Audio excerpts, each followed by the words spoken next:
வணக்கம். இந்த வீடியோ மூலியமா யார் மனசு புண்பட்டாலும் இந்த வீடியோ முடிஞ்சதுக்கு அப்புறம் அதுக்கு நான் அட்வான்ஸாவே மன்னிப்பு கேட்டுக்கிறேன். ஒரு 2 நாளைக்கு முன்னாடி சேலம் போயிட்டு வந்தேன். Coimbatore to Salem by car தான். ஒரு 5 பேரை நான் பார்த்தேன். ஒரு 5 வண்டிகள்ல பார்த்தேன்.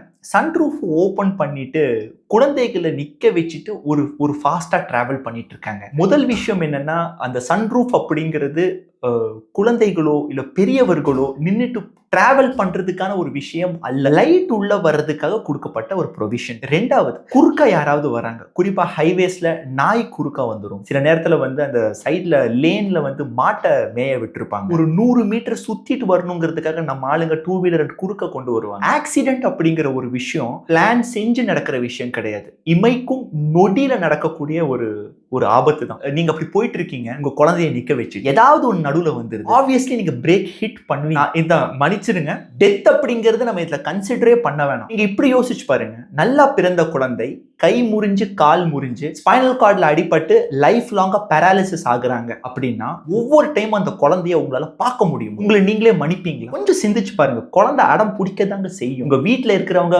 நிக்க வைங்க கொஞ்ச நேரம் தான் அப்படின்னு சொல்லதான் செய்வாங்க. நமக்கு எங்க போச்சு புத்தி? இல்ல காசு நிறைய இருக்கு, நான் ஷோ ஆஃப்காக பண்றேன் அப்படின்னா சீரியஸா சொல்றேன், என்ன சொல்லி உங்களை திட்டணுங்கிறது எனக்கு சத்தியமா தெரியல. குழந்தைகளோட சேஃப்டியை முதல்ல கன்சிடர் பண்ணு. அதே மாதிரி நீங்க ஒரு வளர்ந்த ஒருத்தரா இருந்தாலும் இந்த கேவலமான விஷயத்தை தயவு செஞ்சு பண்ணாதீங்க. நாம இதுக்கு வாலண்டியரா போய் ஊனமாகும். இதுக்கு தான் நான் ஸ்டார்டிங்கே மன்னிப்பு கேட்டுட்டு, சிட்டிக்குள்ளேயும் ஹைவேஸ்லயும் இந்த ஒரு பழக்கத்தை தவிர்ப்போமே. Please ride safe, please be safe. Thank you and sorry.